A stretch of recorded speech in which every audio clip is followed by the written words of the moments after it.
Oke, hitungan 10 lah. Sampai ke satu kita mulai. 10, 9, 8, 7, 6, 5, 4, 2, 1. Bismillahirrahmanirrahim. Assalamualaikum warahmatullahi wabarakatuh. Alhamdulillah, salatu wassalamu ala rasulillah Sayyidina Muhammad ibn Abdillah wa ala alihi wa ashabihi wa mawalah amma ba'du. Selamat pagi para santri digital yang budiman. Hari ini Alhamdulillah pada pagi hari ini kita kembali bertemu di kegiatan kajian online dalam rangka pesantren digital kegiatan selama bulan Ramadan 1441 Hijriah. Acara ini dipersembahkan oleh Majalis ACT Kalsel, startupborneo.id, dan Majelis Nur Zahro. Acara ini juga didukung oleh MUI Kalimantan Selatan, DMI Banjarmasin, IKADI Kalimantan Selatan, Muhammadiyah Kalimantan Selatan, Ma'had Al-Mubarak, Salam, Majelis Ta'lim Kiai Haji Idah Mukhalid, Mu'alaf Center Indonesia, Mahad Darul Ma'arif, SIT Ukhwah, Al-Ummah TV, Al-Irsyad Al-Islamiyah, Islamic Center Istana Al-Quran, Majelis Ta'lim As-Sofa Banjarmasin, Syalokal, Kotak Telur Project dan Pesantren Tahfiz Raudatul Muta'allimin An-Nahdliyah Banjarbaru. Hari ini insya Allah kita akan dibersamai oleh Ustadz Miftah Farih. Ya. Beliau adalah salah satu pengurus Muhammadiyah Kalimantan Selatan dan juga beliau Ketua Mu'alaf Center Indonesia Banjarmasin, ya Ustadz. Banjarmasin. Yang nantinya akan menemani kita dalam 1 jam ke depan yang akan membahas tema besar pada hari ini, yaitu zakat. Karena masalah zakat ini tidak bisa dilepaskan juga di dalam bulan Ramadan. Di antaranya kita diwajibkan membayar daripada zakat fitrah salah satunya. Akan tetapi masih banyak yang mengira bahwasanya zakat itu hanya ketika zakat fitrah. Padahal zakat ada banyak bentuknya. Dan hari ini akan dikupas oleh lebih dalam lagi oleh Ustadz Miftah Farih pada pertemuan kita pada kali ini. Kepada beliau mungkin langsung kami perkenankan fadhalatul masykurah.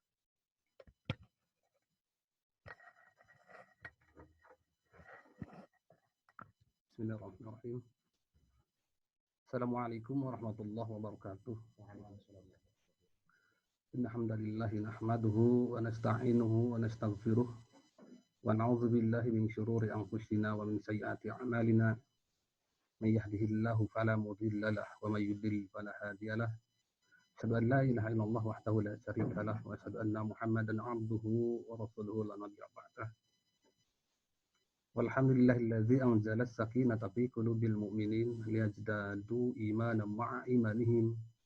Walillahi junudus samawati wal ardh wa kana Allahu 'aliman hakima. Allahumma shalli wa sallim wa barik ala Muhammadin wa ala alihi wa ashabihi ajma'in, amma ba'du. Alhamdulillah, pertama kita panjatkan puja syukur kita kepada Allah Subhanahu wa taala yang mana atas limpahan karunia dari Allah lah kita senantiasa sampai saat ini bisa menghirup udara segar walaupun di tengah-tengah maraknya COVID-19 ya.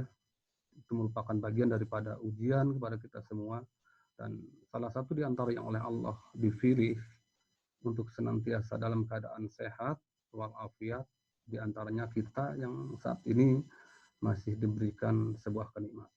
Maka dengan ini kita harus bersyukur, karena dengan bermodalkan satu nikmat sehat jasmani, begitu juga sehat rohani, maka dengan modal dua nikmat inilah kita bisa beraktivitas. Karena kalau seandainya di antara dua nikmat ini Allah cabut di antara dua, satu nikmat jasmani kita bermasalah, kendati pun rohani kita tidak bermasalah, akan tetapi jasmani kita bermasalah, tetap saja tidak akan bisa apa-apa. Bahkan di bulan yang mulia, penuh ampunan atau maghfirah dan berkah ini, penuh rahmat ini, ketika jasmani kita emang bermasalah, sakit ataupun gimana, maka kita tidak bisa melaksanakan saum atau puasa. Begitu juga sebaliknya, ketika jasmani kita sehat, tidak bermasalah, akan tapi Allah cabut nikmat daripada rohaninya sehingga kita bermasalah rohaninya, tetap saja. Bahkan kita tidak termasuk yang diwajibkan, salah satu bagian orang yang diwajibkan menjalankan perintah-perintah Allah ketika rohani kita rohani kita bermasalah, ingatan kita bermasalah, gitu kan. Bahkan kita tidak pakai baju pun tidak bermasalah. Karena apa? Rohani kita bermasalah. Maka dengan dua nikmat inilah kita harus senantiasa mensyukuri untuk mencapai nikmat-nikmat yang paling besar, yaitu nikmat iman dan Islam. Tidak ada lagi kata Rasulullah SAW nikmat yang paling besar ya kecuali nikmat iman dan Islam. Ya mudah-mudahan kita bagian daripada yang oleh Allah pilih mendapatkan nikmat iman dan Islam melalui nikmat-nikmat yang kecil kata Rasulullah, yaitu nikmat jasmani dan rohani. Akan tapi nikmat jasmani ini teramat besar bagi kita yang dirasa gitu kan, walaupun kata Rasulullah itu bagian daripada nikmat kecil. Terima kasih. Ulun mungkin diamanahi untuk menyampaikan, sebenarnya bukan materi ya, kita sama-sama sharing atau kita sama-sama belajar, karena ulun sendiri mungkin masih belajar, mungkin masalah ilmu itu jauh lebih mumpuni pian mungkin ya. Tapi ya kita sama-sama belajar lah. Baik. Namun sebelumnya ulun mohon izin gitu kan. Mohon maaf kalau seandainya ada sedikit kesalahan, kita koreksi, kita luruskan. Tapi paling tidak kita berupaya untuk hati-hati tidak melenceng daripada Al-Quran dan As-Sunnah, insya Allah. Nah, mengawali daripada pembahasan kita, mungkin ulun atau kami diamanahi untuk membahas tentang mengenai masalah zakat. Mungkin sedikit juga nanti ada dibahas masalah mu'alaf, karena mu'alaf juga bagian daripada asnaf di antara asnaf zakat yang 8 gitu kan. Tahapan ke-6 setelah amil. Baik. Bismillah ya. Sebelumnya ulun sedikit sebagai awalan akan menyampaikan salah satu ayat surat Al-Baqarah ayat 254. A'udzubillahi minasyaitonirrajim. Ya ayyuhallazina amanu anfiqu mimma razaqnakum min qabli an ya'tiya yawmun la bai'un fihi wa la qullatu wa la syafa'ah wal kafiruna humuz zalimun. Kata Allah, hai orang-orang yang beriman, belanjakanlah di jalan Allah sebagian dari rezeki yang telah kami berikan kepadamu. Nah, Allah menghimbau, menyeru kepada orang-orang yang beriman untuk senantiasa membelanjakan di jalan Allah sebagian, tidak semuanya. Sebagian dari rezeki kita yang telah kami berikan, kata Allah, kepadamu sebelum datang hari yang pada hari itu tidak ada lagi jual beli dan tidak ada lagi syafaat atau pertolongan dari Allah Subhanahu wa taala. Nah, kita harus pahami di sini ada kata-kata sebelum datang hari yang tidak ada lagi jual beli dengan Allah. Nah, di sini Ibnu Katsir menjelaskan bahwa tidak ada lagi jual beli dengan Allah di sini, bahwa dengan adanya sebuah kematian. Maka pantas ketika orang meninggal, salah satu permohonan untuk dikembalikan kepada alam dunia itu salah satunya dia memohon untuk bisa bersedekah.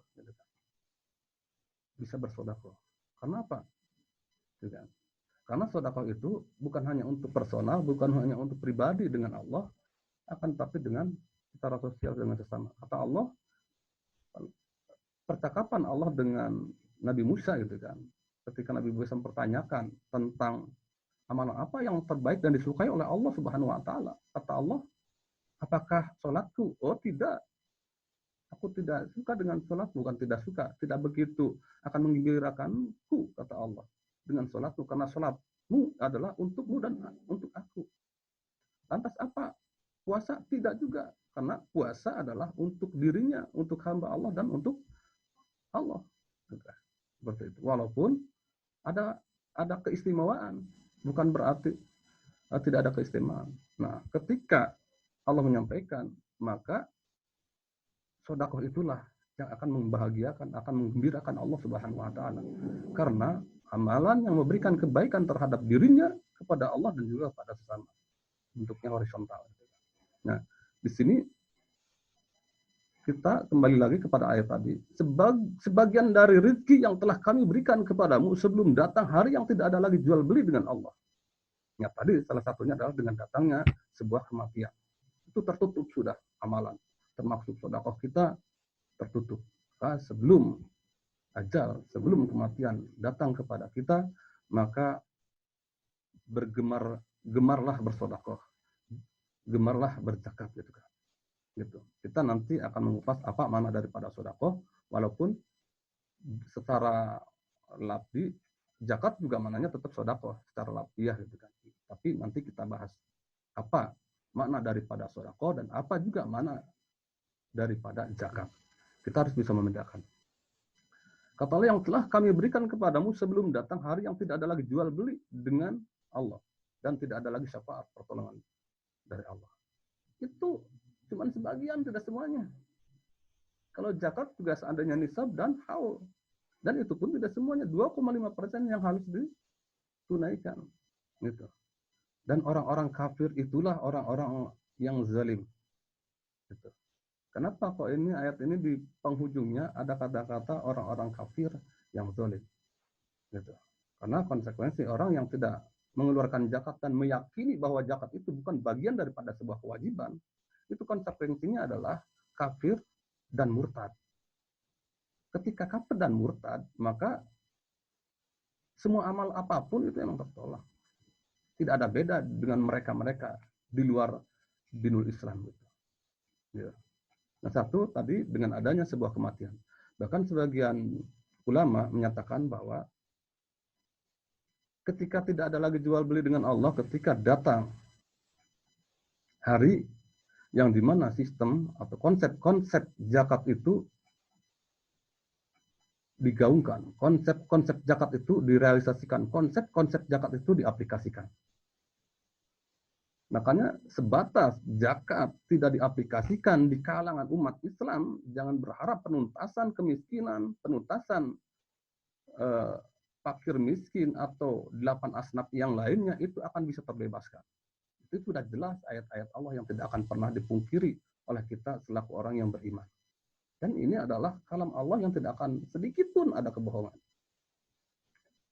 Dari catatan sejarah manapun tidak akan pernah ada suatu negara yang bisa membebaskan kefakiran atau kemiskinan terhadap rakyatnya kecuali konsepnya melalui konsep-konsep zakat, konsep-konsep ya Islam. Ya inilah zakat. Gitu. Tambah lagi dengan infak sedekah. Nanti kita bahas. Ya itulah. Kendati pun ada suatu negara yang sedikit agak mendekati memakmurkan rakyatnya, coba kita telusuri, pasti konsepnya itu paling tidak mendekati dengan konsep-konsep zakat. Tidak ada dalam satu catatan sejarah pun di muka bumi ketika rakyat bisa sejahtera kecuali melalui jalur konsep-konsep seperti itu. Baik, tadi salah satunya dengan adanya dengan datangnya konsep zakat ini, maka insya Allah suatu saat akan ada masa yang yang suatu kaum atau rakyat atau orang fuqara wal masakin yang tidak ada lagi kemiskinan. Karena apa? Realisasinya aplikasi di lapangan, realisasinya sebuah konsep-konsep zakat. Makanya sangat penting sekali bagi umat Islam gitu ya. Bagi umat Islam. Kita harus bisa membedakan mana makna daripada zakat dan mana makna daripada di luar zakat. Mana di luar mana zakat. Contohnya apa? Banyak sekali gitu ya. Banyak sekali. Itu banyak sekali. Ya, mungkin nanti kita membahas yang akan jauh lebih luas lagi. Ini hanya sebatas pengantar saja, itu kan sebatas pengantar dan kita mulai dari pembahasan tentang zakat dulu. Sebelum kita menginjak kepada hal-hal yang lebih meluas, kita harus tahu makna atau hukum zakat itu sendiri. Menurut Al-Quran, As-Sunnah, dan ijma para ulama, dan ini sudah disepakati oleh para ulama, bahwa zakat itu adalah kewajiban bagi setiap muslim yang merdeka dan berakal dan memiliki harta yang telah cukup nisabnya. Gitu. Jadi harus merdeka ya. Berarti kalau orang budak atau amat atau abid boleh nggak? Tidak. Berarti itu harus sayyidnya ya. Harus sayyidnya. Jadi menurut Al-Quran dan As-Sunnah itu dan ijma para ulama, zakat adalah kewajiban bagi setiap muslim yang merdeka dan berakal dan memiliki harta yang telah cukup nisabnya, haul dan nisabnya. Itu. Terus bagaimana kalau seandainya orang itu tidak berakal? Ya tidak ketaklif ya, tidak termasuk. Terus bagaimana dengan orang yang bukan muslim? Tidak termasuk juga. Gitu kan. Adapun tentang hukum orang yang menolak menunaikannya atau menunaikan zakat dan dia mengingkari kewajibannya dan dia tidak meyakini bahwa itu sebuah bagian daripada sebuah kewajiban, maka dia dihukumi kafir dan murtad menurut ijma konsensus ulama, gitu ya.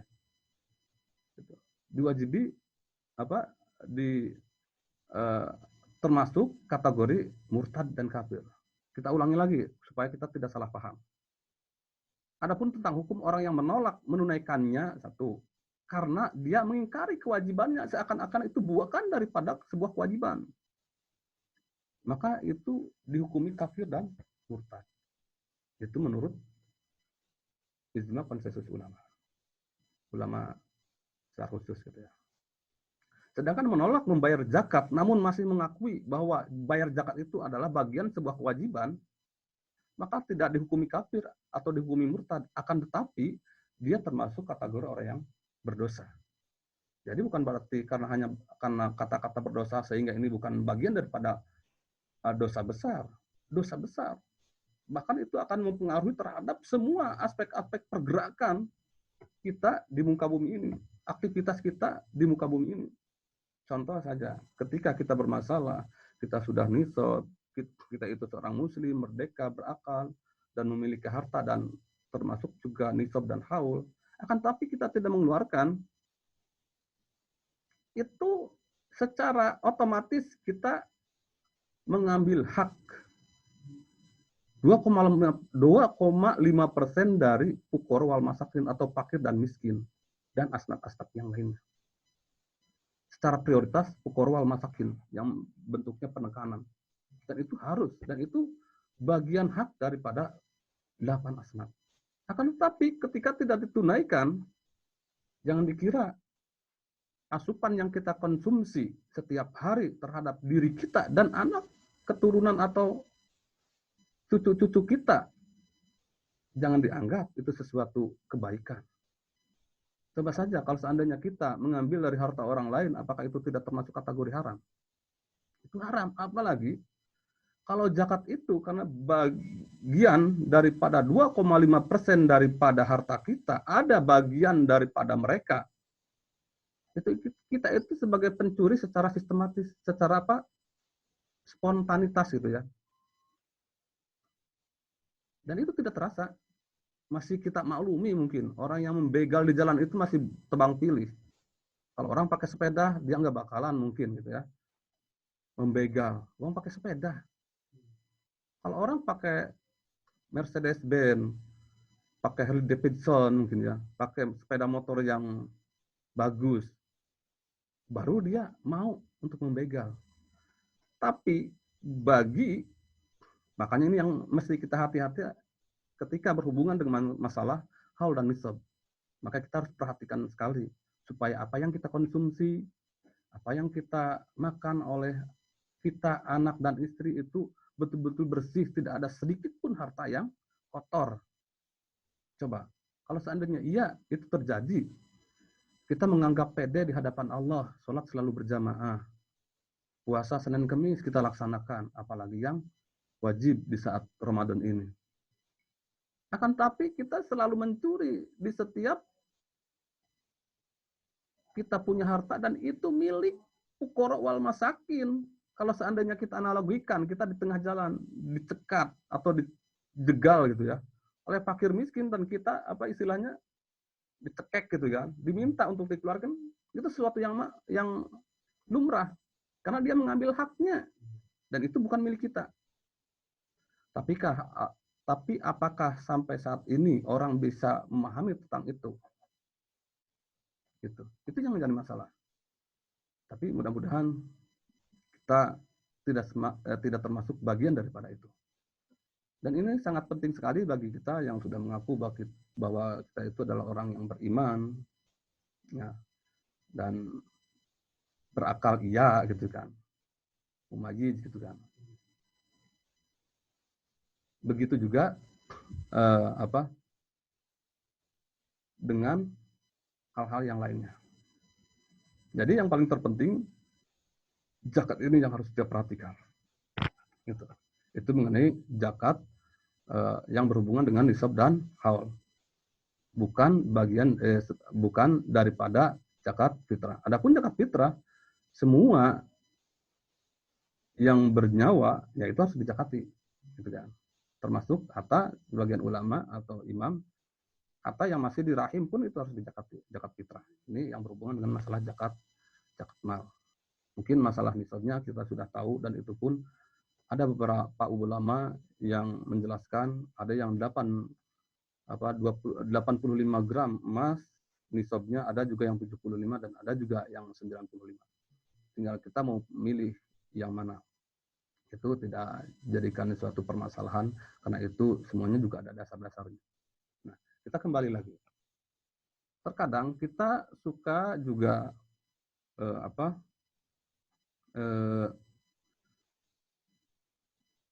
terjebak gitu ya. Contohnya seperti ini. Makanya yang lebih prioritas adalah kita harus memperhatikan masalah zakat dulu, karena zakat itu suatu kewajiban, bahkan salah satu rukun di antara rukun Islam ya. Syahadat, sholat, zakat, saum Ramadan, dan hijjul bait. Walaupun ada sebagian ustadz mungkin yang suka menjelaskan urutannya itu, ada yang jadikan urutan keempat gitu setelah puasa atau saum gitu kan. Gitu. Tapi nanti kita juga bahas mengenai tentang itu. Nah.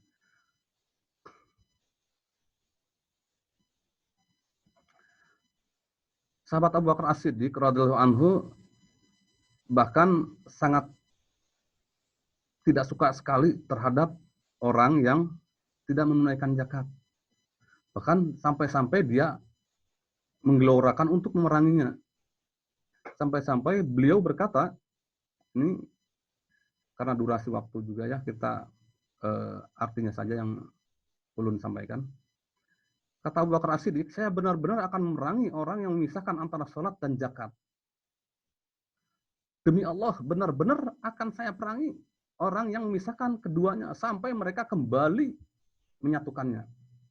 Nah, kenapa ulun tadi deretan tahapan dari rukun Islam itu ulun satu paketkan dengan sholat dengan zakat, gitu kan? Ini ulun mengambil dari ucapan Abu Bakar, gitu kan? Ada juga orang yang tahapannya syahadat, sholat, puasa, baru zakat, lalu hijjul bait liman istata'a, gitu kan? Baru berangkat haji. Tapi itu tidak begitu jadi masalah. Yang penting rukun Islam itu emang 5, gitu. Jadi kata Abu Bakar seperti itu, sampai beliau berkata seperti itu. Saya benar-benar akan memerangi orang yang memisahkan antara sholat dan zakat. Demi Allah, benar-benar akan saya perangi orang-orang yang memisahkan keduanya sampai mereka kembali menyatukannya. Tadi kita sudah bahas tadi, kalau seandainya zakat yang bentuknya horizontal gitu kan, mungkin kalau sholat itu bentuknya vertikal antara hamba dengan khalik. Puasa juga hamba dengan khalik. Hijjul baiti, berangkat haji juga antara hamba dan khalik, gitu kan. Abdun dengan khalik. Akan tapi satu rukun ini yang tidak hanya kita dengan hamba dengan Allah, akan tapi ada hubungan dengan bentuk horizontal secara sosial. Jangan dikira harta kita itu mutlak, itu harta milik kita. Ada 2,5% yang itu bukan milik kita. Yang terkadang kita kepedean memberi kepada orang fakir miskin itu seakan-akan itu emang harta kita yang diberikan kepada mereka. Padahal kalau seandainya dia memaksa kita pun dipasang kasarannya gitu parang di sini gitu ya untuk dikeluarkan, wajar dong, dia punya dia, bukan punya kita. Dan terkadang tidak sedikit orang yang tidak memahami tentang ini. Ya, maka naudzubillah min dzalik, mudah-mudahan kita bukan bagian daripada termasuk tergolong orang-orang yang seperti ini. Nah, sehingga antara sholat dan zakat kita itu satu paket, tidak bisa dipisahkan. Seperti halnya apa yang disampaikan oleh Abu Bakar tadi. Nah, masalahnya kalau zakatnya tidak, puasanya sholatnya kita bagus gitu kan, berjamaah terus. Kalau seandainya yang dikonsumsi kita itu bermasalah, kira-kira seperti apa? Mungkin kita secara muamalah baik, terhindar daripada riba, tapi ketika 2,5% tidak keluarkan, kita masih dalam keadaan bermasalah. Nauzubillah min dzalik. Gitu ya. Ya. Dari sinilah segenap ulama mengatakan bahwa penguasa boleh mengambil paksa orang kaya yang tidak mengeluarkan zakat. Tadi penguasa ini tempo dulu itu kan. Tempo dulu, penguasa tempo dulu.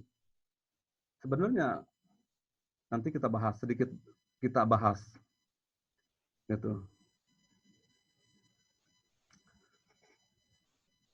Jadi nanti kita bahas antara penguasa posisinya seperti apa, gimana. Secara mudah-mudahan bisa menjelaskan secara detail supaya tidak ada tidak ada kebingungan. Dari sinilah segenap ulama mengatakan bahwa penguasa boleh mengambil paksa orang kaya yang tidak mengeluarkan zakat. Penguasa di sini apa? Siapa? Kepanjangan tangannya adalah amil. Amil. Nah, lantaran dia telah menahan, secara hakikatnya telah mencuri hak fakir miskin yang telah Allah titipkan melalui dirinya. Nah, aparat di sini siapa? Amil. Itu boleh. Amil memaksa ke rumahnya kalau seandainya tahu bahwa haul sudah jelas, nisabnya juga jelas karena datanya ada di kita. Kita paksa untuk keluarkan boleh. Gitu. Makanya sebenarnya umat Islam itu kontribusi untuk dunia itu besar sekali. Di samping harus mengeluarkan zakat, juga mengeluarkan apa? Pajak. Dan pajak itu jauh lebih besar ketimbang zakat. Kalau seandainya ulun bertanya, sepeda motor itu keluar untuk dizakati enggak? Sepeda motor nih. Tidak. Kalau seandainya itu tidak ada unsur komersil. Atau rumah apakah setiap tahun harus dizakati? Tidak. Kalau tidak ada unsur komersil. Unsur komersil itu apa? Rumah dikontrakkan sehingga menjadi mata pencaharian. Dan itu harus sampai nisab. Kalau tidak sampai nisab dan haul, tidak wajib. Nah, yang jadi pertanyaan, kenapa jalan tol yang per detiknya aja bahkan ya per menitnya saja bisa triliun mungkin ya, tidak mampu. Itu secara logika gitu kan. Tapi kita nggak usah jauh-jauh lah. Kita berbicara tentang zakat saja. Karena kebetulan ulun juga diamanahi sebagai ketua gitu kan di salah satu badan amil zakat. Dan setiap bulan kita mampu memerdekakan 60 orang tanpa harus memikirkan makan, karena kita selalu setiap bulan itu selalu memberikan. Itu sekupnya bukan sekup kota ya, sekup cabang, dan kita mampu gitu. Dan mudah-mudahan kita patut gembira juga dengan banyak sekali di kita gitu kan, ada forum zakat, ada badan amil. Mudah-mudahan badan amil ini yang kelak akan menuntaskan kemiskinan, membantu pemerintah untuk menuntaskan kemiskinan. Dan insya Allah kita kembali lagi ke pembahasan tadi, gitu kan. Coba saja kita tidak ada satupun yang tidak dipajaki. Sementara kalau zakat, apakah harus semua orang mengeluarkan zakat? Tidak. Apakah fakir miskin itu harus mengeluarkan zakat? Tidak, kecuali fitrah. Itu pun kalau dia ada yang untuk difitrahkannya, dijakatinya gitu. Kalau seandainya tidak ada, justru dia yang layak untuk diberi sebagai bagian daripada mustahik. Tapi kalau maaf saja, kalau pajak, siapapun dia punya kendaraan, ya harus, gitu kan. Dan yang menjadikan pertanyaan gitu kan. Nah, gitu. Sebanyak itu kan. Makanya selagi konsep ini tidak bisa dilaksanakan, jangan harap, kata Allah.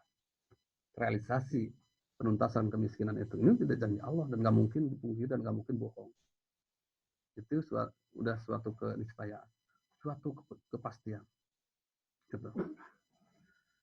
Begitu juga berkata Syekh Sayyid Sabiq rahimahullah, adapun orang kaya yang tidak berzakat dan dia masih mengakui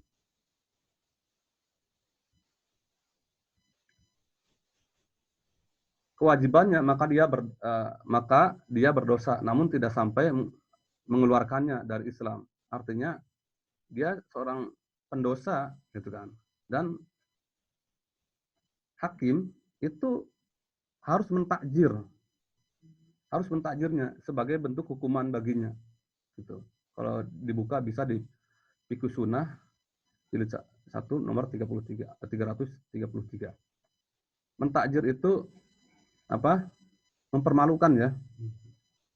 Mempermalukan, harus dipublikasikan nih orang yang tidak zakat. Gitu. Itu menurut Syekh Said Sabiq. Ya, adapun orang yang kaya tidak berzakat dan dia masih mengakui kewajibannya, itu emang betul, saya mengakui bahwa itu bagian daripada kewajiban kami. Cuman kami enggan karena kekikiran kami banyak kan. Maka dia berdosa. Walaupun dia tidak sampai keluar dari Islam. Karena dia tidak mengeluarkan zakat gitu. Nah, dan hakim ini ranahnya sudah hakim. Nah, itu harus mentakjirnya. Mentakjir itu mempermalukan ya, mempermalukannya sebagai hukuman baginya. Gitu. Di samping diambil juga 2,5% ditambah takjir, mempermalukan. Nah.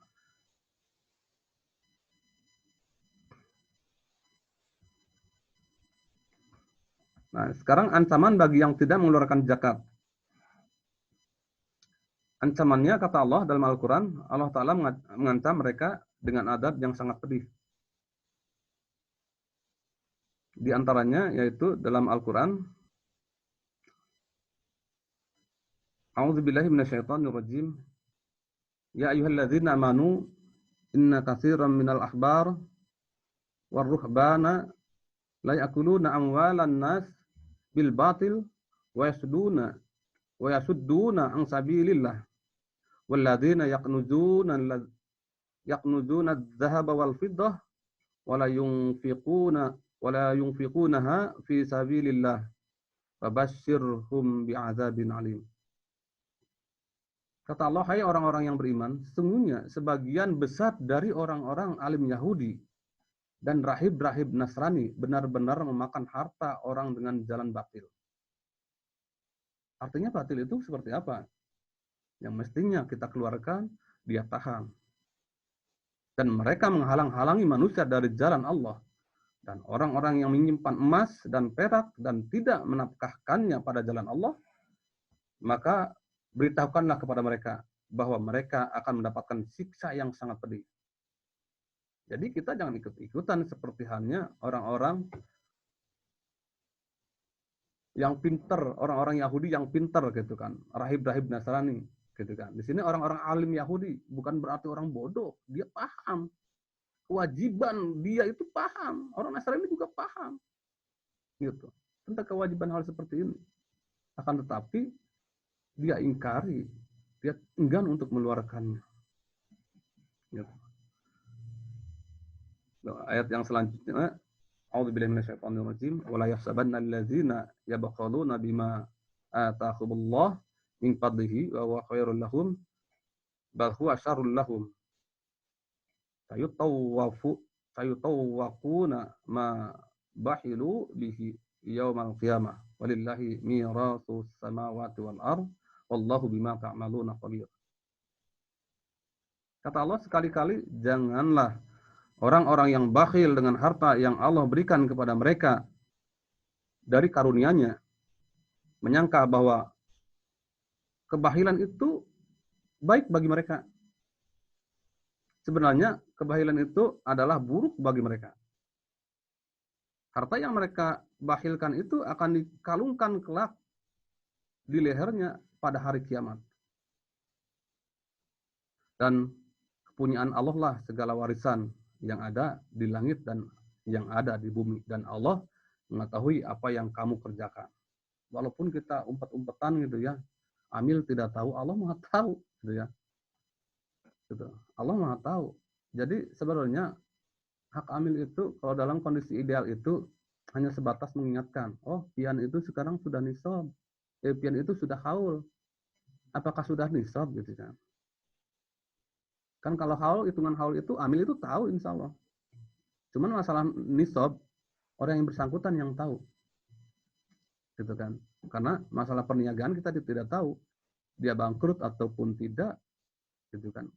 Kita tidak tahu. Kita selaku amil, kalau seandainya amil itu ya mengingatkan, oh pian sudah haul sekarang. Adapun nisab ataupun tidak, kami tidak tahu. Oh kalau seandainya nisab, pian waktunya untuk mengeluarkan zakat. Gitu. Nah, ini kita masih seputaran mengenai masalah zakat. Nanti kita juga membahas tentang infak dan sedekah. Gitu.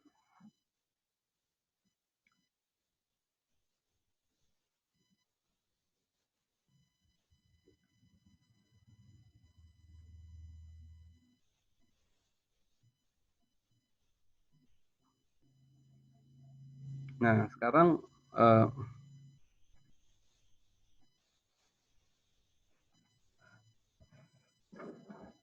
mengenai asnaf-asnaf gitu ya.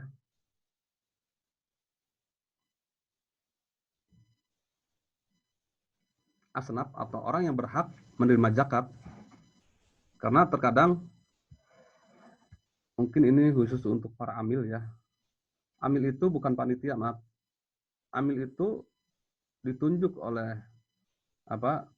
Ya ditunjuk secara sah, CSK-kan atau dengan ketentuan tertentu sehingga layak menjadi amil, dan itu bentuknya bukan musiman, itu amil gitu ya, ditunjuk oleh seorang pemimpin itu melalui rekomendasi tertentu.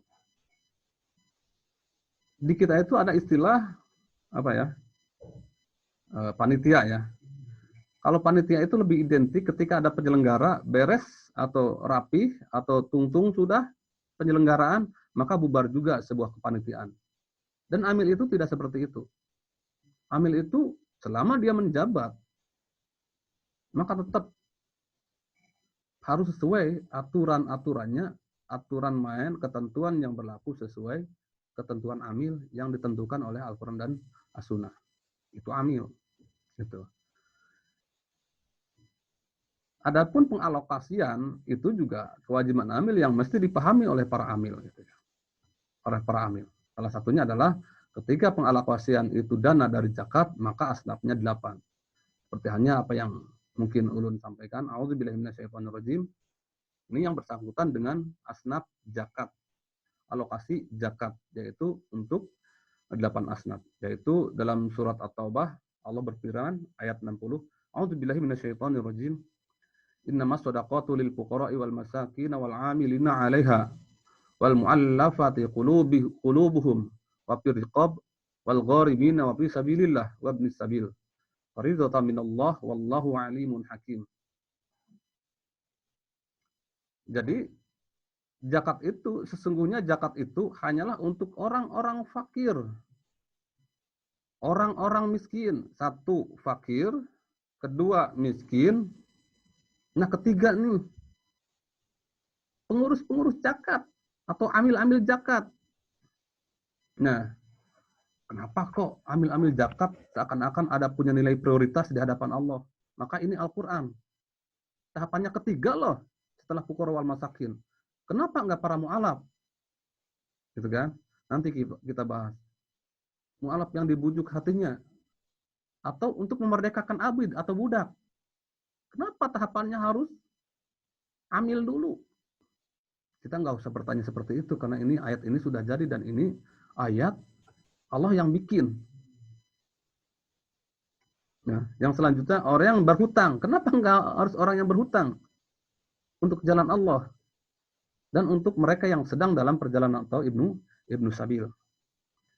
Sebagai suatu ketetapan yang diwajibkan oleh Allah, dan Allah Maha mengetahui lagi Maha bijaksana. Allah Maha mengetahui.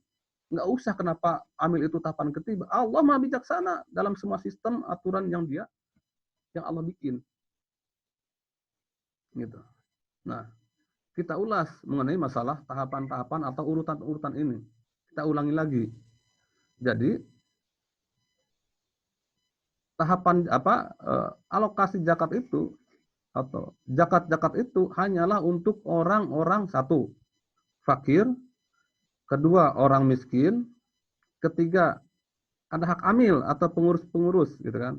Pengurus-pengurus zakat, para mu'alaf, orang yang masuk Islam atau yang belum juga yang dipastikan akan masuk Islam, yang dibujuk hatinya mu'alaf itu ya.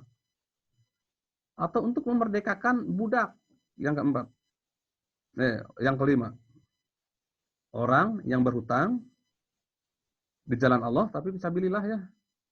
Dan untuk mereka yang sedang dalam perjalanan sebagai suatu ketetapan yang diwajibkan oleh Allah, dan Allah Maha mengetahui lagi Maha bijaksana. Coba kita bayangkan. Kalau kita hitung-hitungan oret-oretan, kita tidak berbicara masalah zakat mal. Kita berbicara zakat fitrah saja. Allah bertanya zakat fitrah, kira-kira di RT kita itu ada berapa orang? Di RT Ulun, kita Ulun mungkin tidak tahu di RT luar ya. Di RT Ulun itu kurang lebih 300 kakak. 300 kakak itu nggak mungkin 2 orang. Di antara suami dan istri, pasti lebih. Ada anak, mungkin juga cucu, mungkin kan. Anak nggak mungkin punya anak 1, mungkin 2, mungkin 3, bahkan lebih. Ulun juga anaknya tidak sedikit gitu kan. Ulun tuh anaknya banyak gitu ya, banyak. Kalau seandainya anak, sebutkan saja anak Ulun tuh 6 saat ini. 8 sama Ulun. Kalau seandainya 1 orang aja, berapa? Kalau dinominalkan, dirupiahkan, nggak mengambil yang 50.000, 50 kali 8. Berapa tuh? 400 ya. 400 rupiah. Kalau diberaskan 2, berapa? 5 kilo ya. Kalau di kilokan gitu ya. Gitu. Tidak mud lagi gitu. 2,5 ya. 2,5 kilogram. Coba. Sekarang kalikan. Kita tidak menjadikan sebuah tolak ukur keluarga kami yang jumlahnya 8 orang. Cukup anak punya 2. Atau 3 lah. Berarti dalam satu kakak itu ada 5 orang. Kali 300 berapa? 300 kali berapa? 300 kali 5. Berapa tuh? Udah 15 ya. 1.500 ya. 1.500 ya. Sekarang kali 2,5 kilogram. Berapa ton tuh? Untuk menuntaskan satu RT saja dari zakat fitrah beres. Kita tidak berbicara tentang zakat mal.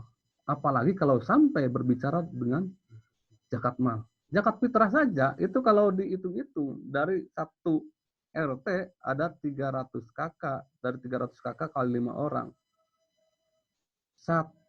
Kalau seandainya fakir miskin itu ada 10, itu bisa kebagian 40 jutaan.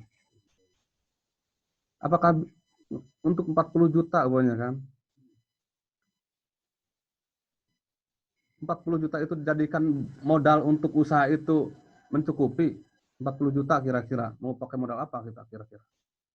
Ini kita berbicara zakat fitrah. Zakat fitrah itu cuma 50.000. Itu pun yang beras ini kalau nggak salah standar Dadepak. Ya kan? Yang mutiara gitu ya. Yang mutiara. 50.000. Cuma 1 tahun 50.000. Zakat 50 tahun 50.000. Motor aja kita 360, belum mobil. Belum mobil progresif 5 juta. Mobil gituan. Enggak progresif 2 juta. Kita berbicara zakat, 1 RT bisa dituntaskan 5 atau 10 orang dengan nominal 40 juta. Jadi zakat fitrah saja. Asalkan pengelolaannya sentralnya betul. Gitu. Itu hanya gambaran saja. Kita belum berbicara mengenai tentang zakat mal. Apalagi kalau sampai zakat mal. Nisabnya nggak mungkin orang nisab itu selalu di bulan Ramadan. Nggak mungkin. Tergantung memulai dia berbisnis atau berniaga atau berusaha mencari perniagaan gitu ya. Nggak mungkin. Ada yang dari bulan Syawal, ada dari bulan haji. Gitu kan. Makanya konsep zakat inilah yang akan menuntaskan kemiskinan atau kefakiran. Itu bisa dibuktikan di masa kepemimpinan, maaf saja, Khalifah Abu Bakar, Utsman, atau khalifah-khalifah yang lainnya, termasuk gubernur Umar bin Abdul Aziz dulu. Umar bin Abdul Aziz itu menjabat itu nggak lama, kurang lebih cuma 2 tahun saja. 2 tahun saja kalau tidak salah. Tapi gimana? Orang sangat sejahtera sekali, sampai-sampai sulit untuk mencari orang fakir miskin itu. Sampai-sampai menginstruksikan Umar bin Abdul Aziz itu sebagai gubernur saat itu untuk mencari orang yang belum menikah dan suruhlah menikah dan kita dibiayai oleh Baitul Mal. Biayai, ternyata dari Baitul Mal itu sendiri mengecek, ternyata sudah. Bilang kepada Umar bin Abdul Aziz, ternyata tidak ada lagi ya, katanya Amirul Mukminin. Beliau itu saat itu sebagai gubernur. Kalau seperti itu ente cari dari kalangan kita sebagai PNS yang tidak cukup kehidupannya. Kalau zaman dulu PNS justru nggak sejahtera ya, jauh lebih sejahtera, justru yang prioritas adalah rakyat. Sehingga apa? PNS itu dicari yang tidak sejahtera. Bagikan kepada PNS atau petugas-petugas pemerintah kita. Gitu. Kalau kita saat ini mungkin agak sedikit terbalik ya, mungkin. Gitu. Jadi seperti itu. Bagaimana ketika konsep ini dilaksanakan, sulit untuk mencari fakir miskin saja sulit. Gitu. Terus kalau seandainya kita upayakan sekarang mencari kebaikan itu menurut akal pikiran kita yang emang tidak punya apa istilahnya jaminan gitu ya. Yang ini sudah jelas firman Allah yang tidak ada keraguan sedikit pun, hudan lil muttaqin, jadikan arah panah atau petunjuk bagi orang-orang yang takwa dan meyakini. Yang jadi pertanyaan, kita meyakini enggak itu? Itu mungkin. Gitu. Jadi itu 8 asnaf itu hak dari pengalokasian zakat. Gitu.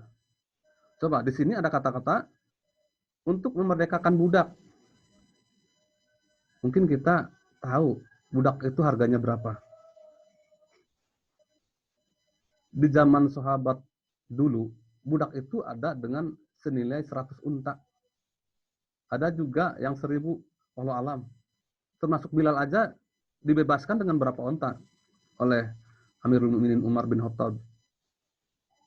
Coba, 100 unta bisa kegambar. Unta hiko itu harganya berapa? Semisil ini mungkin kalau sekarang itu apa ya? Sapi limosin kah? Sampai limosin paling murah berapa di kita? Mungkin 50 juta ya, kali 100 berapa? Berapa miliar? Ini dari zakat loh. Luar biasa. Luar biasa sekali. Mampu memerdekakan abid atau amat. Abid itu laki-laki yang tidak merdeka, amat itu perempuan yang tidak merdeka. Maka kata Rasulullah, bahkan auratnya pun karena abid itu karena emang orang yang tidak ditekankan juga untuk mengeluarkan zakat, bahkan aurat amat itu sama dengan auratnya laki-laki, baina surah wa rukbah. Sangat bukan hina gimana, tidak dihargainya gitu kan. Sehingga Islam itu punya kewajiban untuk memerdekakan. Sekarang di kita tidak ada abid. Apa emang jangan-jangan ada abid gitu ya. Tapi kita membebaskan fakir miskin masa tidak mampu gitu kan. Dan pasti mampu gitu kan. Nah, ini sebenarnya pembahasannya panjang ya. Ini durasi. Sudah berapa durasi waktunya? Nah, jadi ini sedikit lagi ya. Nah tadi yang mengenai tentang pembagian zakat. Nanti juga kita membahas tentang infak dan sedekah. Infak dan sedekah itu jauh lebih luas lagi pembagiannya. Kalau zakat itu terbatas, kalau infak sedekah hatta untuk hadiah saja itu boleh. Gitu. Makanya nanti kita bahas, mudah-mudahan waktunya cukup gitu ya. Cuman yang paling terpenting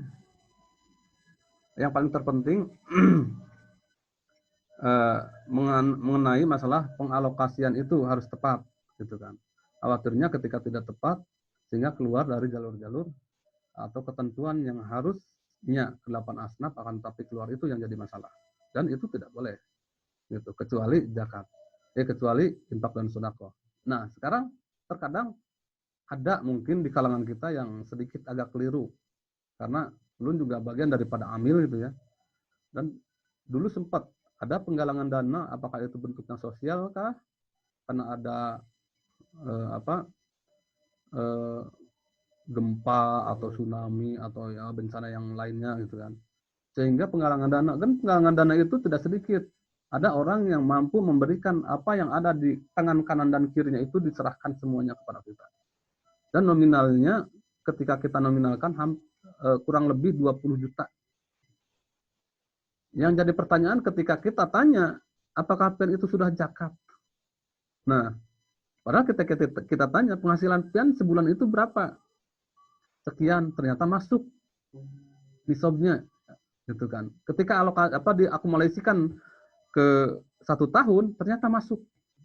Kita tidak berbicara mengenai tentang bolehnya mengeluarkan zakat 1 bulan, 3 bulan atau per semester gitu ya. Tapi ketentuan yang yang emang disepakati oleh para ulama adalah haul 1 tahun. Gitu. Singkat cerita ketika ditanya ternyata masuk. Gitu kan. Akan tapi tidak ditunaikan. Ini yang mesti kita sampaikan dan kita jelaskan kepada para muzaki. Dan itu kewajiban para amil untuk menjelaskan hal itu. Karena kasihan, udah dia mengeluarkan infak dan sedekah teramat besar, akan tetapi kewajibannya dia tidak tunaikan. Itu akan bermasalah. Sebesar apapun yang kita infak dan sedekahkan, ketika zakatnya tidak ditunaikan, itu tidak akan menutupi kewajibannya. Padahal tidak menutup kemungkinan zakatnya cuma 1.500.000 saja, akan tetapi yang diinfakkan dan disedekahkan sampai mencapai 20 juta. Ini yang kasihan ketika kita tidak sampaikan. Maka itu bagian daripada sebuah kewajiban para amil, gitu kan, para petugas amil, gitu kan, dan harus menjelaskan. Kasihan karena fungsi amil itu, kita kembali lagi tadi, setelah lil fuqara wal masakin wal amilina. Kenapa tahapan ketiga kata Allah setelah fuqara wal masakin? Karena amil itu adalah orang yang berjasa terhadap agniya dan berjasa juga terhadap fakir miskin. Memerdekakan terhadap agniya, kok agniya dimerdekakan? Ada juga budak yang dimerdekakan. Iya, agniya itu dimerdekakan dari harta-harta yang haram menjadi bersih, menjadi halal dengan adanya peranan amil. Itu, dengan adanya peranan amil. Coba kalau seandainya tidak ada amil, sehingga tidak dijelaskan, sehingga dia bergelimangan dalam dosa karena selamanya tidak mengeluarkan zakat. Nah, peran amil, disinilah peranan amil yang penting. Sehingga menjelaskan terhadap amil, supaya bersih hartanya, dia keluarkan 2,5%, sehingga jadi bersih. Terbebaslah dia dari harta yang kotor. Itu jasa amil. Begitu juga jasa terhadap fuqara wal masakin dan asnaf yang lainnya. Mampu memberikan atau mendistribusikan hasil daripada zakat orang agniya kepada fuqara wal masakin dan yang lainnya. Nah, ternyata kenapa? Mungkin salah satu kenapa Allah menomortigakan amil, ya itulah salah satunya. Enggak harus bertanya kita kenapa harus tahapan ketiga. Itu sudah emang Allah yang bikin. Allah Maha Adil, insya Allah. Jangan bertanya kenapa harus tahapan ketiga gitu ya. Kalau seandainya ada orang yang mempermasalahkan tentang hal ini, gitu. Mungkin sedikit lagi 1 ayat dari perintah zakat ya. A'udzubillahi minasyaitonirrajim. Allah berfirman dalam surat Al-Baqarah, "Khudh min amwalihim shadaqatan tutahhiruhum wa tuzakkihim biha wa shalli 'alaihim inna salataka sakanun lahum wallahu samii'un 'alim." Ini peranan amil ya. Jadi amil itu punya peranan. Peranannya adalah untuk mengambil. Ini maknanya khudz, amr, perintah. Jadi amil itu bukan orang yang minta-minta, yang punya kewenangan gitu kan. Artinya seperti ini, khudz, ambillah zakat dari sebagian harta mereka. Dengan zakat dari harta sebagian harta mereka. Dengan zakat itu kamu membersihkan dan mensucikan mereka dan mendoalah untuk mereka. Jadi harus mendoakan. sesungguhnya doa kamu itu menjadi ketentraman jiwa bagi mereka. Dan Allah Maha mendengar lagi Maha mengetahui. Nah itu, jadi di samping mungkin karena saat ini orangnya sudah sadar, nggak harus diambil, diingatkan, Pak, yang sudah masuk khawalnya nih, gitu kan. Kalau di zaman Abu Bakar dulu nggak ini langsung kunus pedangan gitu. Kita nggak harus seperti itu saat ini, diingatkan gitu kan, diingatkan, pian sudah masuk nih, oh maaf aja, sekarang emang hawalnya sudah sampai, cuman saat ini ya hawalnya sampai, cuman kami nggak nisab, dikit lagi aja nisab gitu. Ya udah kami nggak zakat, cuman infak, nggak apa-apa, karena nggak nisab, batasannya kan harus nisab gitu kan. Kalau seandainya tidak nisab, ya kita nggak boleh memaksa gitu kan. Akan tapi kalau sebaliknya sudah nisab, haul pun sudah tiba gitu kan, memasuki haul, terus tidak menunaikan gitu kan. Sebenarnya kendati pun memaksa, itu kata Al-Quran boleh, ini kata Al-Quran. Tapi kalau di saat ini kita memaksa, apa kata dunia mungkin gitu, akan jadi fitnah gitu kan. Karena mungkin kondisi juga. Terus sekarang yang punya tanggung jawab untuk menyampaikan ke umat juga tidak begitu, ini harusnya semarak, karena ini bagian daripada rukun gitu kan, rukun Islam. Sekarang kita bab sholat bahas terus dari mulai toharoh gitu kan, syahadatnya juga seperti itu gitu kan, ya sampai hajinya gitu kan, bab haji, keunggulan haji, keutamaan haji atau macam-macam. Mungkin itu saja karena ini durasi waktunya juga mepet. Ini gimana Ustaz? Tanya jawab. Oh ya. Jazakumullah khairan katsiran. Sekali lagi kami ucapkan kepada Ustadz Miftah Farih ya, yang telah menyampaikan pemaparan yang luar biasa tentang masalah zakat, yang mungkin agak luput di tengah masyarakat kita karena beberapa masih menganggap mungkin masih belum tahu nilai nisab, nilai haul ya, dan mungkin tidak ingat ya. Biasanya ada kekeliruan dalam memahami masalah zakat ini, dan semoga hari ini bisa menjadi pencerahan bagi kita semua. Kali ini kita membuka sesi tanya jawab untuk para santri digital yang ingin bertanya langsung kepada Ustadz Miftah. Bisa langsung saja ditanyakan mungkin melalui fitur chat atau langsung audio yang nanti akan diaktifkan di Zoom meeting. Silahkan untuk para sudah ada dari saudari Vika ya. Itu dari saudari Vika. Assalamualaikum. Nama ulun Vika, Ustadz izin bertanya, bagaimana jika ada harta yang syubhat? Apakah dapat kita infakkan saja atau seperti apa Ustadz? Mungkin. Waalaikumsalam warahmatullahi wabarakatuh. Ya. Jadi untuk barang subhat gitu kan, walau alam gitu ya. Cuman insya Allah kita coba menjawab. Subhat itu kan definisi daripada subhat itu bainal halal wal haram gitu kan. Bainal halal wal haram. Salah satunya mungkin termasuk lukotoh yang belum melalui jalur proses bewara. Bewara itu apa namanya tuh? Pemberitahuan terhadap halayak banyak gitu kan. Nah, apakah itu tadi gimana? Perlu diinfakkan apa gimana? Apakah kita infakkan saja atau seperti apa? Ya. Ya kalau seandainya, maksudnya ini karena ini umum sih ya, kalau harta subhat itu kan bentuknya umum. Cuman kalau ulun tadi mengambil contoh dari kotoh gitu kan. Subhat di sini subhat yang semacam apa gitu kan. Gitu. Mungkin tidak jelas antara halal dan haram. Apakah diinfakkan saja, apakah boleh dizakati atau? Oh ya, tapi di situ tadi ininya infak ya. Apakah kita infakkan saja? Jadi di situ diinfakkan, bukan dizakati gitu kan? Mana situnya? Itu ya. Bagaimana jika harta yang syubhat itu diinfakkan saja? Apakah boleh? Boleh, gitu kan? Diinfakkan saja boleh. Gitu. Karena pertanyaan apakah boleh diinfakkan saja? Boleh, gitu kan? Diinfakkan saja boleh, gitu. Maksudnya misalnya kalau harta tersebut bukan hak kita, Ustaz. Bukan hak kita. Ya berarti contohnya seperti lukotoh gitu kah? Ya harus melalui jalur ini dulu. pemberitahuan terhadap orang-orang pemiliknya sampai ketentuan yang ditentukan gitu kan. Kalau kalau lukoto itu kan harus bewara di pemberitahuan di setiap hari Jumat di dekat pintu kepada setiap orang sampai berapa tahun itu 1 tahun tidak ada itu kan, boleh, bahkan untuk kita boleh gitu kan. Kalau seandainya ada nisabnya kita zakati, kalau seandainya terus lewat dari itu orangnya ketemu gitu kan, ya kita harus kembalikan gitu, harus kembalikan.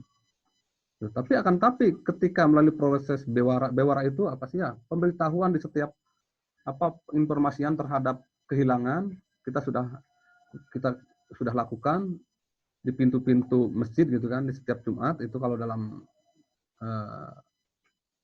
ketentuan gitu ya.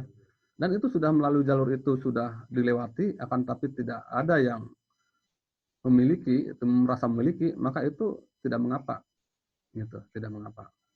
Kalau lebih baik lagi dikembalikan ke Baitul Mal lebih baik. Adapun ketika kita ambil juga tidak apa-apa dan kita zakati. Kalau tidak salah zakat lukotoh itu bukan 25%, 20% kalau tidak salah. Kita zakati 20%.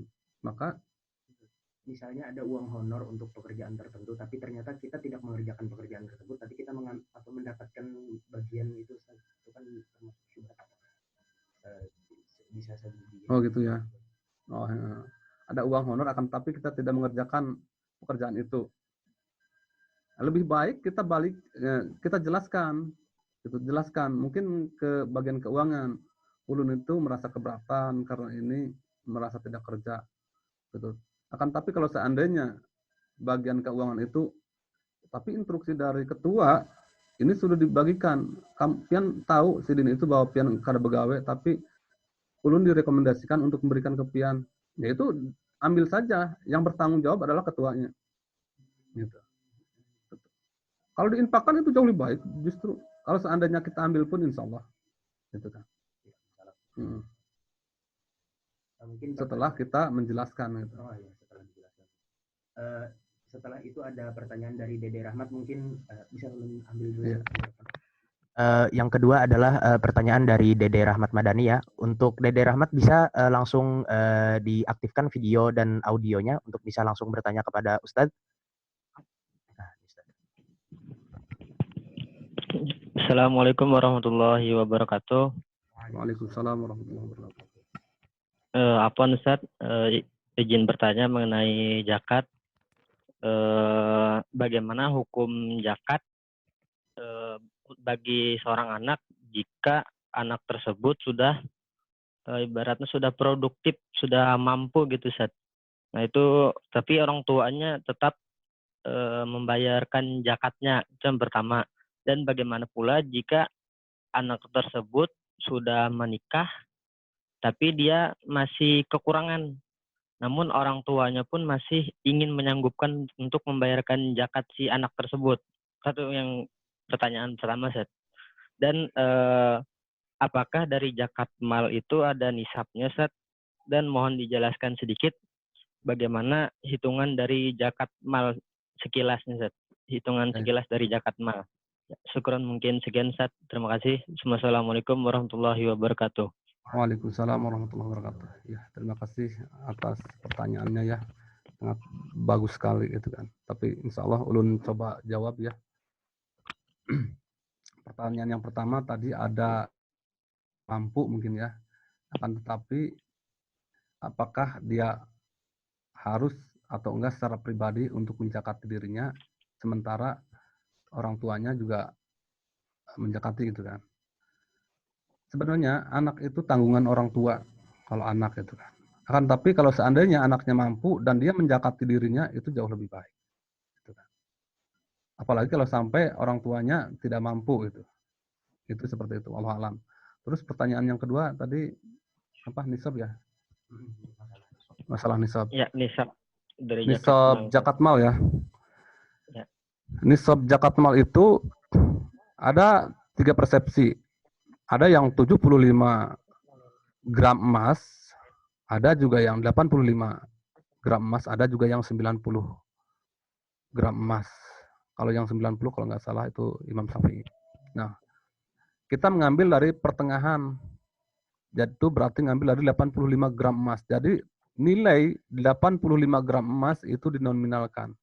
Nah, kalau karena dulu itu di zaman para sahabat itu bentuknya dahab wal fidoh atau dinar dan dirham, itu semisalkan 20 dinar gitu kan. 20 dinar. Tinggal satu dinarnya itu berapa? Kalau sekarang kalau tidak salah satu dinar itu 3.150.000 kalau tidak salah.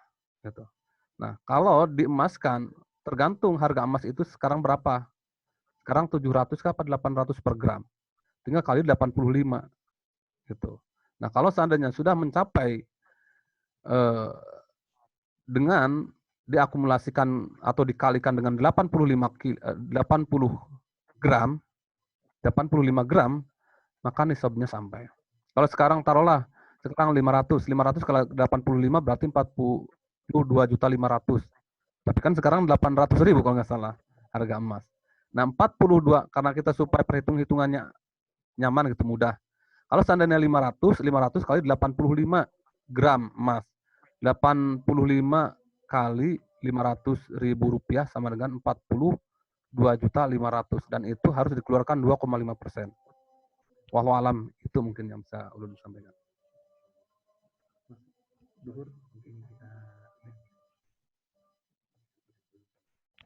Kita break azan zuhur sebentar ya. Nanti setelah ini mungkin ada satu pertanyaan lagi kalau misalnya ada.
Kita lanjutkan ya. Tadi ya.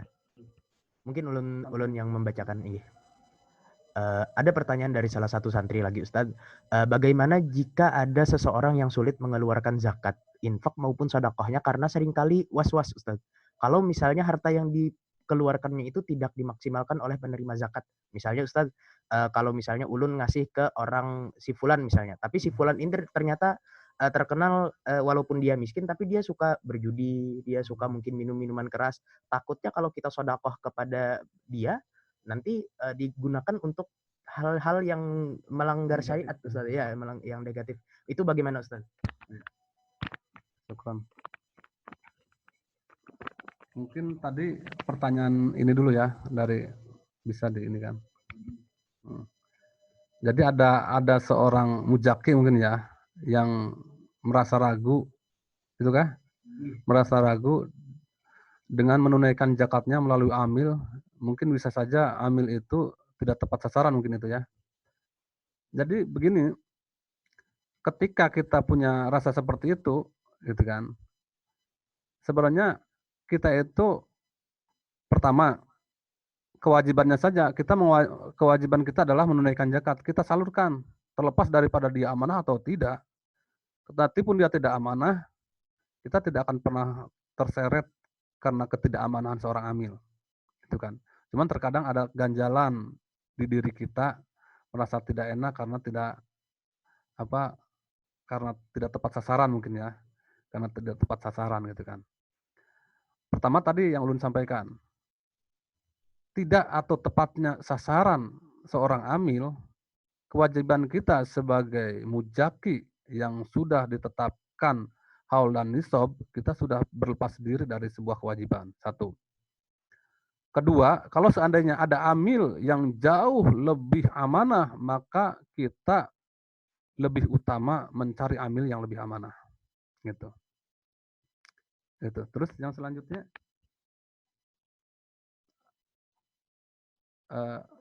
tadi ketika pendistribusian terhadap orang yang ahli maasi gitu kan, ahli maksiat gitu kan, bagaimana gitu. Di sisi lain dia seorang fukoro atau masakin gitu kan, tapi tetap harus kita tunaikan terhadap orang yang bersangkutan. Kita sampaikan, sembari kita jelaskan, karena tidak semata-mata kita menyampaikan, justru tidak menutup kemungkinan hidayah itu akan datang melalui zakat itu sendiri, gitu kan. Terkadang kita beda persepsi, perasaan kita itu tidak pas apa yang kita prasangkakan. Karena ulun juga tidak sedikit yang seperti itu. Ketika ulun antarkan zakat itu, Assalamualaikum, Waalaikumsalam, dia merasa malu, bahkan dia, Ustaz, ulun tuh sholat juga jarang katanya. Apakah ulun tuh berhak menerima ini? Iya Pang, kalau masalah makan tuh ulun kekurangan karena tidak punya mata pencarian. Maaf saja, pencarian ulun itu cuma nyetrum kah gitu kan. Ada yang seperti itu, mencari iwak gitu kan. Terkadang hari-hari tertentu tidak punya beras. Bukan berarti karena dia sebagai tukang maksiat sehingga batal sebagai mustahiknya. Tidak membatalkan sebagai mustahik. Gitu. Cuman kalau seandainya kita memilih antara prioritas, gitu kan, mungkin yang ahli ibadah dulu mesti kita prioritaskan. Bukan berarti harus mengabaikan orang yang maksiat tapi sebagai mustahik, gitu ya. Paham mungkin ya? Ya itu mungkin. Wallahu alam. Mungkin setelah ini ada yang mungkin ada ingin disampaikan lagi, Ustaz, mungkin dari Pian. Ya, mungkin setelah sedikit penyampaian dari Pian, ulun simpulkan, kemudian nanti kita akan doa penutup. Ya, mungkin nggak terlalu banyak juga karena durasi waktunya juga sudah ini. Mungkin itu saja harapan kita bersama-sama. Mudah-mudahan Allah senantiasa membumingkan, gitu kan, mendohirkan zakat ini di muka bumi, karena dengan konsep-konsep zakat ini insya Allah kefakiran dan kemiskinan akan tertuntaskan. Seperti halnya Allah berfirman dalam Al-Quran surat Al-Baqarah ayat 8 ya, A'udzubillahi minasyaitonir 208, A'udzubillahi minasyaitonirrajim. Udkhulu bisilmi kafah wa la tatabi'u khutuwatis syaitan innahu lakum aduwwum mubin. Masuklah kamu ke dalam Islam secara kafah, wala tatabi'u khutuwatis syaitan. Janganlah kamu mengikuti langkah-langkah setan. Innahu, sesungguhnya setan itu aduun, musuh mubina, yang nyata bagimu. Artinya ketika Allah menetapkan sebuah hukum, bahkan itu bagian daripada rukun dalam Islam, maka tidak bisa kita tebang pilih. Cukup kita ibadah itu yang bentuknya vertikal saja antara hamba dengan Allah. Bahkan Allah memberikan sebuah kelebihan ibadah yang bentuknya horizontal, yaitu zakat. Jadi semuanya apa yang ditetapkan oleh Allah harus kita imani dan harus kita laksanakan. Jadi mudah-mudahan dengan adanya ini kita bisa membuka diri untuk senantiasa mengabdikan diri secara totalitas kepada Allah Subhanahu wa taala. Mungkin itu saja Ustaz dari ulun. Jazakumullah khairan katsiran. Sekali lagi kami ucapkan kepada Ustaz Miftah Farih yang telah memberikan jawaban tadi. Semoga bagi para penanya puas terhadap jawabannya ya yang diberikan oleh Ustaz tadi. Sedikit menyimpulkan bahwasanya zakat adalah salah satu instrumen dalam rukun Islam yang memang sangat penting, dan ini juga instrumennya bukan hanya sekedar untuk hablum minallah, tapi juga hablum minan nas. Dan zakat juga ada 8 asnaf tadi yang sudah disampaikan, salah satunya adalah amil yang ditekankan oleh beliau dan mu'allaf.